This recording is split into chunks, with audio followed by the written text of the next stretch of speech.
O seu milagre habita na palavra que sai da boca de Deus.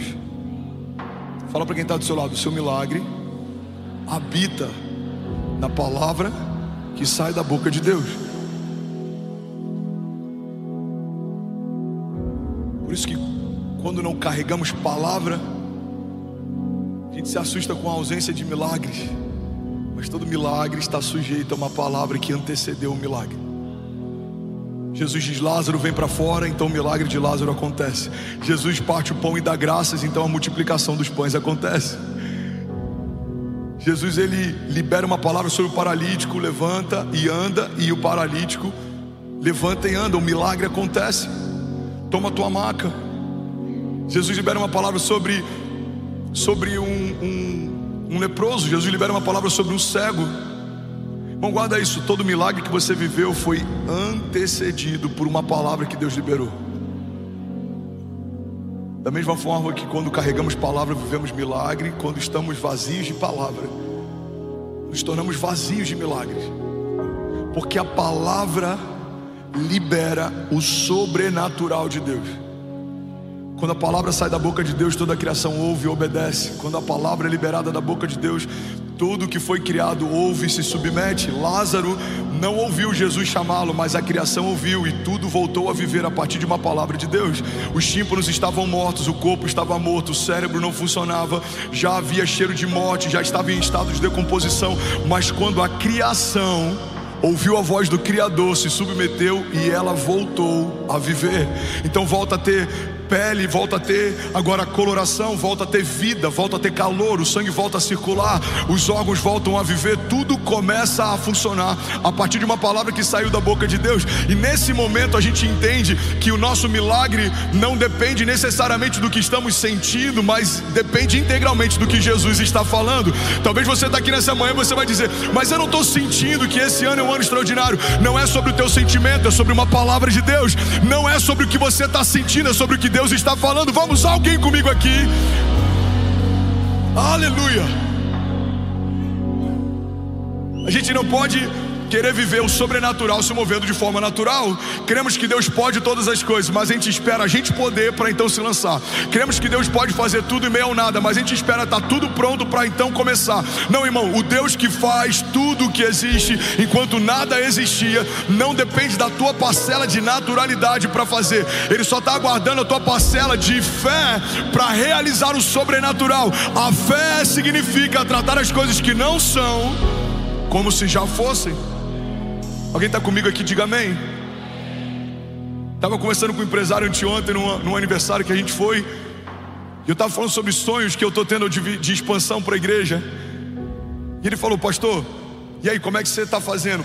Como que você se organiza para isso? Eu falei: a minha única organização é continuar ouvindo os céus, porque tudo que a gente está vivendo é por conta disso. Ele falou: mas você não está organizando o caixa da igreja? Eu falei: irmão, o caixa da igreja não fazia sentido quando saímos do auditório 1 para o 2. O caixa da igreja não fazia sentido quando saímos do 2 para o 3. O caixa da igreja não faz sentido quando saímos desse lugar para a próxima expansão. Porque se você quer viver por fé, você não pode mais se mover pelo que você está sentindo. O que você sente é natural, o que Deus está falando é sobrenatural. O que você sente é limitado, mas a palavra de Deus, ela é uma fonte ilimitada. O que você sente fala a respeito do que é possível. O que Deus está falando fala a respeito do que é impossível. O que você sente fala a respeito daquilo que os seus olhos já viram. O que você ouve de Deus fala a respeito daquilo que olhos não viram, ouvidos não ouviram. Vamos, alguém comigo aqui? E não penetrou no coração do homem aquilo que Deus preparou para aqueles que creem e caminham debaixo do seu propósito. Então precisamos escolher se a nossa jornada vai ser a partir daquilo que sentimos, se a nossa jornada vai ser a partir daquilo que Jesus está falando.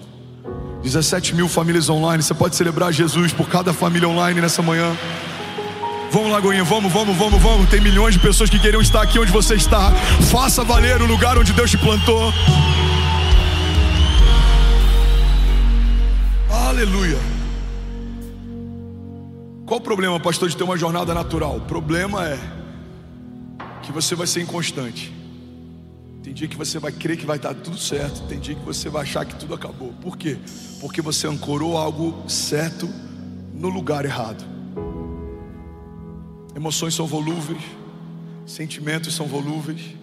Zygmunt Bauman, um dos maiores sociólogos modernos, ele fala a respeito de relações líquidas, sociedades líquidas e estruturas líquidas. Tudo que antes era estabelecido e firme, na geração atual foi liquefeito. Então, alianças que eram para sempre duram pouco. Relacionamentos que eram para sempre duram nada. Relações que eram para sempre são muito frágeis hoje. 3 semanas você vem, não gosta da palavra pregada, você muda de igreja. Um gabinete, você não ouve o que queria ouvir, você muda de igreja. A primeira briga do relacionamento, termina o namoro. Primeira crise no casamento, pega as malas e vai embora. Por que isso tem acontecido cada vez mais? Porque as relações estão líquidas. Tudo que era estabelecido e firme, tudo que era inegociável, tudo que era inflexível, está sendo relativizado. A fé é relativa para alguns. O sexo e o gênero tem sido relativizado por outros. Os costumes. Então, quando tudo é relativo, eu começo a ancorar minha expectativa em coisas que são relativas também. Quando tudo vai bem, eu estou firme com esperança. Quando tudo vai mal, a minha esperança se esvai e eu estou pensando que tudo acabou. Mas a gente precisa olhar para os heróis da fé, porque eles tiveram uma conduta que fizeram com que o nome deles fosse escrito na Bíblia como uma referência de posicionamento em meio a cenários de crise. Hebreus 11 fala a respeito de homens que enfrentaram o poder da espada e do fogo, homens que foram cercados, afrontados, mas permaneceram firmes. A gente lê os salmos de Davi em meio a cenários de crise. Irmão, Davi não teve uma história em que sempre tudo ia bem. Davi vê o seu filho abusar da sua filha. Davi vê o seu outro filho tirar a vida do próprio irmão. Davi enfrentou perseguições de quem ele mais amou e cobriu. Davi teve que se refugiar em desertos e cavernas com seus valentes. Ele precisou enfrentar momentos de crise. Davi viu o seu ministério e o seu reinado ser manchado por conta de um dia mau em que ele olhou para quem não deveria olhar e ele fez o que não deveria fazer. Mas ainda assim, Davi sempre voltava para esse lugar de refúgio. Um dos salmos mais poderosos, a palavra de Deus diz que o salmista declara: eu elevo os meus olhos aos montes, de onde virá o meu socorro? E ele diz: o meu socorro vem do Senhor que fez os céus e a terra. Irmão, tá tudo bem caminhar por vales de sombra e morte, mas não é um bom conselho se no meio do vale da sombra da morte você não estiver olhando para o Deus da tua salvação. Tá tudo bem ser afrontado, seus inimigos eles te cercarão, isso é normal, faz parte da jornada, mas você não pode tirar o olhar do Deus do livramento e olhar para aqueles que estão te afrontando. O salmista nos ensina um princípio: mesmo que tudo ao meu redor esteja desmoronando, o meu Deus permanece inabalável no seu trono, reinando de geração em geração. Vamos, alguém comigo aqui?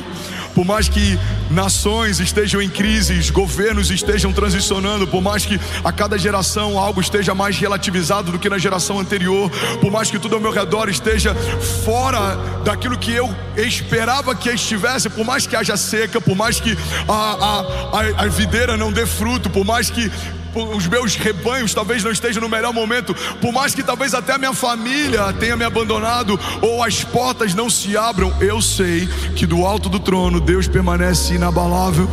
Eu sei que à direita dele está o autor e consumador da minha fé, e ele intercede por mim. Eu sei que nenhuma palavra que saiu da boca de Deus foi liberada em vão ou sem propósito, elas vão se cumprir. E mesmo que os cenários não sejam favoráveis ao meu redor, Deus constrói cenários para fazer o que ele prometeu que faria.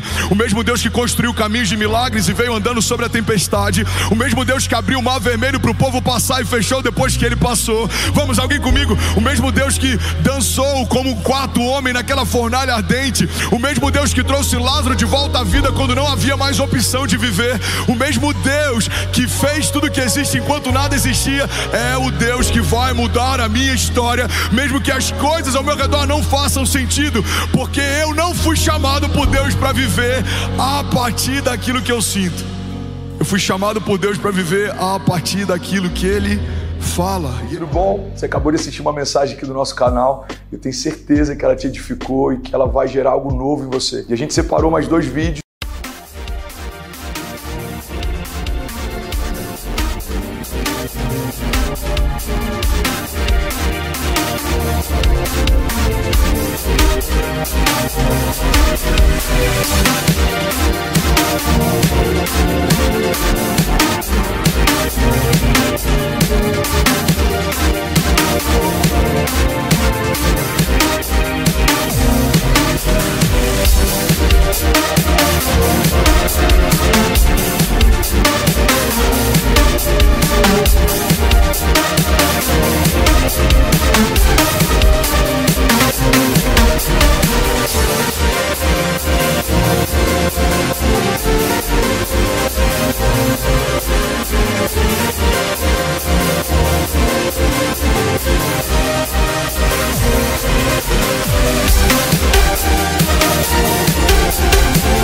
Eu quero deixar essas indicações aqui para você continuar queimando com Jesus. E eu quero muito te fazer um pedido também. Se essa mensagem te edificou, comenta aqui embaixo, segue o canal, me ajuda a compartilhar para que mais pessoas sejam tocadas também. Deixa...